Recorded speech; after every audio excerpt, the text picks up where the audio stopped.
Hello दोस्तों, नमस्कार। श्री कृष्ण के महान उपदेश 51 के बारे में बताएंगे।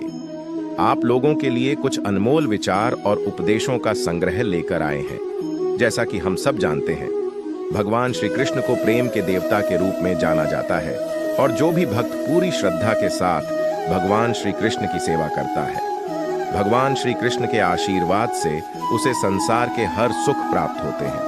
श्री कृष्ण कभी भी अपने सच्चे भक्तों का साथ नहीं छोड़ते और उनका आशीर्वाद हमेशा उनके साथ बना रहता है। पूरे संसार के कल्याण के लिए भगवान श्री कृष्ण ने कुछ अनमोल वचनों का संग्रह इस समाज को दिया है, जिसे हम लोग भगवत गीता के नाम से भी जानते हैं। आज के हमारे इस लेख में हमने भगवत गीता से कुछ महत्वपूर्ण और सुंदर उपदेशों का चयन किया है, जो आप लोगों को काफी पसंद आएगा।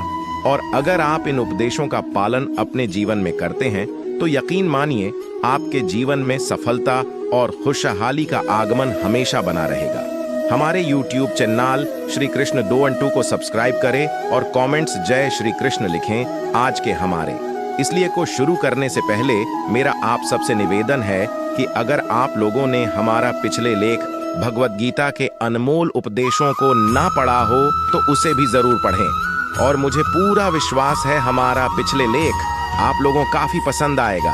सबसे बड़ा तेरा दरबार है, तू ही सबका पालनहार है, तू सजा दे या माफी दे प्रभु, तू ही हमारे जीवन की सरकार है। जैसे तेल समाप्त हो जाने पर दीपक बुझ जाता है, उसी प्रकार कर्म के सीन हो जाने पर भाग्य भी नष्ट हो जाता है।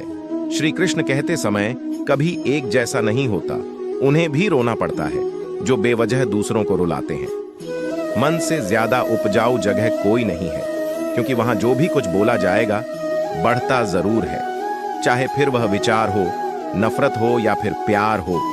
जिन्होंने आपको कष्ट दिया है, कष्ट तो उन्हें भी मिलेगा। और यदि आप भाग्यशाली हुए तो ईश्वर आपको यह देखने का अवसर भी देगा। चमत्कार उन्हीं के साथ होते हैं जिनके मन में विश्वास होता है। श्री कृष्ण कहते, मुश्किलें केवल बेहतरीन लोगों के हिस्से में आती है, क्योंकि वही लोग उसे बेहतरीन तरीके से अंजाम देने की ताकत रखते हैं। जिस परिस्थिति को बदल पाना संभव ना हो, उसको लेकर अपनी मनोज स्थिति को बदल लीजिए, कुछ हद तक समाधान अवश्य मिलेगा। अगर तुम्हारे ख्वाब बड़े हैं तो तुम्हारा संघर्ष कैसे छोटा हो सकता है। जहां अपनों के सामने सच्चाई साबित करनी पड़े, वहां बुरे बन जाना ही ठीक है। श्री कृष्ण कहते, अपमान का बदला झगड़े या लड़ाई से नहीं लिया जाता, बल्कि शांति से कामयाब होकर लिया जाता है। आशा और विश्वास कभी गलत नहीं होते। यह हम पर निर्भर करता है कि हमने आशा किससे की और विश्वास किस पर किया। कभी कभी आप बिना कुछ गलत किए भी बुरे बन जाते हैं, क्योंकि जैसा लोग चाहते हैं आप वैसा बन नहीं पाते। श्री कृष्ण कहते हैं कि जो लोग किसी सच्चे व्यक्ति का दिल तोड़कर किसी तीसरे के पास खुशी ढूंढने के लिए जाते हैं, वह अक्सर धोखा खाते हैं। आपके हर कर्म का फल आपको किसी न किसी रूप में अवश्य प्राप्त होता है। सोच अच्छी रखो, लोग अपने आप अच्छे लगेंगे। नीयत अच्छी रखो तो काम अपने आप ठीक होने लगेंगे। जब कोई हाथ और साथ दोनों ही छोड़ देता है, तब कुदरत कोई न कोई उंगली पकड़ने वाला भेज देता है। उसी का नाम कान्हा है। प्रेम एक ऐसा अनुभव है जो मनुष्य को कभी परास्त नहीं होने देता, और घृणा एक ऐसा अनुभव है जो मनुष्य को कभी जीतने नहीं देता। प्यार या प्रेम एक ऐसा एहसास है जो किसी भी इंसान को कभी भी असफल नहीं होने देता, और अहंकार या घृणा वह एहसास है जो किसी भी इंसान को कभी भी सफल नहीं होने देता। श्री कृष्ण कहते, जीवन ना तो भविष्य में है और ना ही अतीत में। जीवन तो बस इस पल में है, केवल इस पल में। जो मनुष्य अपने जीवन को अपने अतीत या अपने भूतकाल के भरोसे जीते हैं, उन्हें श्री कृष्ण मार्गदर्शन देते हुए कहते हैं कि मनुष्य का जीवन न तो उनके भूतकाल में है और ना ही भविष्य काल में है।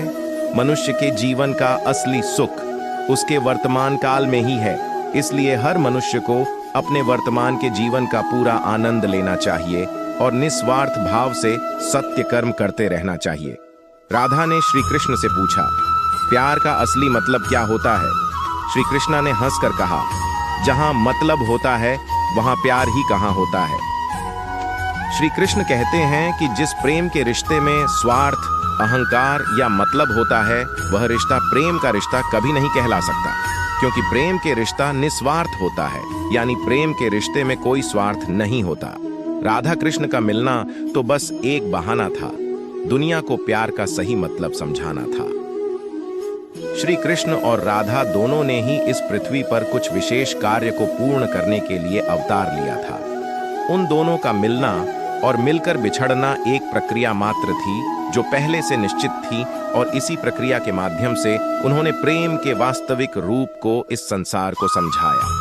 प्रेम का रिश्ता कभी नहीं कहला सकता, क्योंकि प्रेम के रिश्ता निस्वार्थ होता है, यानी प्रेम के रिश्ते में कोई स्वार्थ नहीं होता। राधा कृष्ण का मिलना तो बस एक बहाना था, दुनिया को प्यार का सही मतलब समझाना था। श्री कृष्ण और राधा दोनों ने ही इस पृथ्वी पर कुछ विशेष कार्य को पूर्ण करने के लिए अवतार लिया था।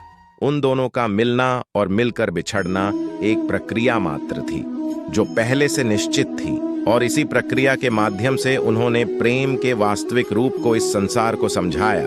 प्रेम से बोले राधे राधे।